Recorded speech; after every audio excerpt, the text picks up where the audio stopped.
విరమించాల్సినటువంటి అవకాశం ఉండంగా కూడా కావాలని పోయి ఈ రకమైనటువంటి వాతావరణానికి కారణమైనటువంటి ఈవెన్ కలెక్టర్ గారితో సహా పోలీసు వైఫల్యం చాలా స్పష్టంగా కనబడుతుంది. కాబట్టి ఇక్కడ చేసింది రైతుల కుట్ర అనేది లేనే లేదు, చేసింది ప్రభుత్వమే కుట్రగా మేము భావిస్తూ ఉన్నాం.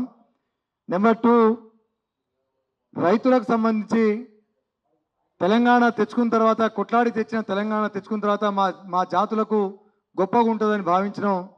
కానీ మా భూములు మాకు కావాలని ఒకవైపు కొట్లాడడానికి మా వాళ్ళందరూ ప్రొటెస్ట్ చేస్తుంటే ఇంత దారుణమైనటువంటి కేసులు పెట్టి రాత్రి పగలు తేడా లేకుండా కరెంటు తీసేసి మా ఆడవాళ్ళ మీద సెన్సిటివ్ ప్లేస్లలో చేతులు వేసి దెబ్బలు కొట్టి భర్తలను తీసుకుపోయి సంగారెడ్డి జైల్లో వేసినటువంటి ఈ ప్రభుత్వ పాలన చూస్తుంటే, ఈ ప్రభుత్వం కంటే మీకు అందరికి గుర్తుండాలి, రాచకొండలో అక్కడ తండాలు ఉన్నాయి.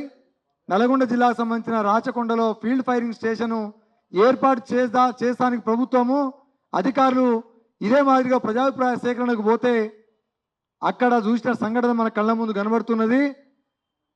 గొడ్డళ్ళు, కొడవళ్ళు, కారం పొడి, రకరకాల ఆయుధాలతోటి తిరగబడితే అధికారులను తరుముతే ఆనాడు ఉన్నటువంటి ముఖ్యమంత్రి కిరణ్ కుమార్ రెడ్డి ప్రజల అభిప్రాయాన్ని అర్థం చేసుకొని అది దాడిగా కాకుండా వారి ఒపీనియన్గా భావించి ఒక్క చిన్న చీమ చిటుక్కుమనకుండా కేసు కూడా పెట్టకుండా ఆనాడు మా లంబాడి రైతులను ఒక హాని చేయకుండా వెనక్కి తీసుకున్నాడు. ఫీల్డ్ ఫైరింగ్ స్టేషను పెట్టకుండా చేసిండు. ఈయన కంటే పోల్చుకుంటే ఆనాటి కిరణ్ కుమార్ రెడ్డి 1000 పాళ్ళు నయమా అనే ఒక భావన మాలో కలుగుతున్నది. రాచకొండ ఫీల్డ్ ఫైరింగ్ స్టేషన్ను దీనికంటే దారుణంగా ప్రజాభిప్రాయ సేకరణ జరుగుతున్నప్పుడు చేసినటువంటి ప్రయత్నము ఆ రోజుల్లో తిరుగుబాటు చూసినాం. అప్పుడు కేసులు కాలే మా లమ్మడోళ్ళ మీద ఉమ్మడి రాష్ట్రంలో. కానీ తెలంగాణ తెచ్చుకున్న దాంట్లో కానూ నాయక్ వారసులం, మలిదేశ ఉద్యమంలో ప్రవీణ్ నాయక్, భోజా నాయక్ ప్రాణాలు అర్పించిన ఈ జాతి బిడ్డలం 40-50 లక్షల మంది ప్రజలు ఈ తెలంగాణలో ఉండగా మా ఆడవాళ్ళ మీద ఈ రకమైనటువంటి దారుణాలు జరుగుతుంటే కేవలం పౌరాక సంఘుల నాయకులు, నిన్నమొన్న కమ్యూనిస్టు నాయకులు తప్ప ఈ రాష్ట్రంలో మేధావులందరూ మౌనం పాటించడం, అధికారులకు లంబాడులకు మధ్యన వ్యత్యాసాన్ని క్రియేట్ చేయడం, మా వైపు ఎవరు నిలబడకపోవడం, సినిమా హీరోల కానించి మొదలుకుంటే, హీరోయిన్ల కానించి మొదలుకుంటే, రాజకీయ పార్టీల కానించి మొదలుకుంటే ఒక బీఆర్ఎస్ పార్టీ బలంగా నిలబడుతున్న మాట చూస్తూనే ఉన్నాం. కానీ మిగతా మేధావులు అనేటోళ్ళు ఎవరు మాట్లాడకపోవడం, సెలబ్రిటీలు అనేటోళ్ళు మా వైపు నిలబడకపోవడం అనేది చాలా బాధ కలుగుతున్నది. దీన్ని తీవ్రంగా ఖండిస్తున్నాం.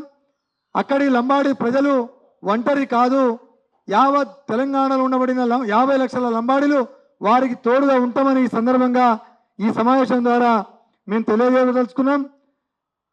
ఫార్మాసిటీ కోసం 14,000 ఎకరాలు ఇక్కడ ఉండగా మళ్ళా అక్కడ కొత్తగా ల్యాండ్ బ్యాంకును ఎందుకు కలెక్ట్ చేస్తుందో ఈ ప్రభుత్వం స్పష్టత చేయాల్సినటువంటి ఆ కుట్ర ఏముందో బహిర్గతం చేయాల్సినటువంటి అవసరం ఉన్నది.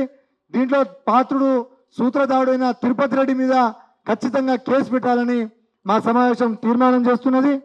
ఆ రైతుల మీద పెట్టిన కేసును వెంటనే ఉపసంహరించుకొని శాంతియుత వాతావరణంలో అక్కడ ప్రజల అభిప్రాయాన్ని ల్యాండ్ ఎక్విజిషన్ యాక్ట్ 2013 సెక్షన్ 10 ఏదైతే చెప్తున్నదో ఆ సెక్షన్ 10లో అగ్రికల్చర్ ల్యాండ్ను తీసుకోవద్దని చెప్పేసి చాలా స్పష్టంగా ఉన్నది. ఒకవేళ తీసుకుంటే మా ఎస్సీ ఎస్టీలకైతే రూపాయికి 4 రూపాయలు కలిపి ఇవ్వాలి, లేదా భూమికి బదులు భూమి ఇవ్వాలి. రిహాబిలిటేషన్ జరగకుండా మీరు ల్యాండ్ ఎక్విజిషన్ పోకూడదు. ఒకవైపు కాంగ్రెస్ పార్టీ ఎన్నికల మేనిఫెస్టోలో ఫార్మాసిటీలకే వ్యతిరేకం, మేము ఫార్మాసిటీలను ప్రోత్సహించాం, మేము మా ప్రభుత్వం వస్తే ఫార్మాసిటీ పెట్టామని చెప్పేసి చెప్పినటువంటి కాంగ్రెస్ పార్టీ ఎన్నికల మేనిఫెస్టో, కాంగ్రెస్ పార్టీ విధానంలో ఉంటే చాలా క్లియర్గా గెజిటే తీసి ఫార్మాసిటీని ఆ విలేజ్ ఫార్మాసిటీ పెడుతున్నట్టుగా గెజిట్ తీసినటువంటి ఈ ప్రభుత్వం ముఖ్యమంత్రి గారికి తెలియకుండా జరిగిందా అనేది సందర్భంగా మేము ప్రశ్నించదలుచుకున్నాం. వీటన్నిటికీ మూల్యం చెల్లించుకో తప్పదు. మమ్మల్ని అడ్డుకున్నావు, ఇక మేము మా జాతి ప్రజలను చైతన్యవంతులను చేయడానికి, భావజాలి వ్యాప్తి జరగడానికి, అన్ని జిల్లాల్లో ఉన్న మా జాతి ప్రజలను మేల్కొల్పడానికి జిల్లా కేంద్రంగా, ఉమ్మడి జిల్లాకు కేంద్రంగా అందరినీ పిలిచి ప్రధానంగా అన్ని విద్యార్థి సంఘాల నుంచి, యువ సంఘాల నుంచి, మహిళా సంఘాల నుంచి, ఉపాధ్యాయ ఉద్యోగ సంఘాల నుంచి అందరినీ పిలిచి రౌండ్ టేబుల్ సమావేశాలు పెట్టుకోవాలని మా సంఘాలందరినీ ఈ సందర్భంగా విజ్ఞప్తి చేస్తూ ఈ సంఘాలన్నిటి అందరి నాయకత్వం మొత్తం ఆధ్వర్యంలో అన్ని జిల్లాలు తిరిగి భావజాలి వ్యాప్తి చేసుకుంటా చైతన్యాన్ని తీసుకొచ్చు లగచర్ల లంబాడీలకు అండగా ఈ రాష్ట్రంలో ఉన్న లంబాడీలందరినీ జాగృతం చేసే పనిలో ఇక్కడ ఉన్నటువంటి నిజ నిర్ధారణ కమిటీలో ఉన్నటువంటి సభ్యులు అందరం కృషి చేయడానికి రేపటి నుంచే కార్యాచరణలో తీసుకుంటాం. ఈ 2 రోజుల్లో ఉస్మానియా యూనివర్సిటీలో మొట్టమొదటి రౌండ్ టేబుల్ సమావేశం ఉంటుంది.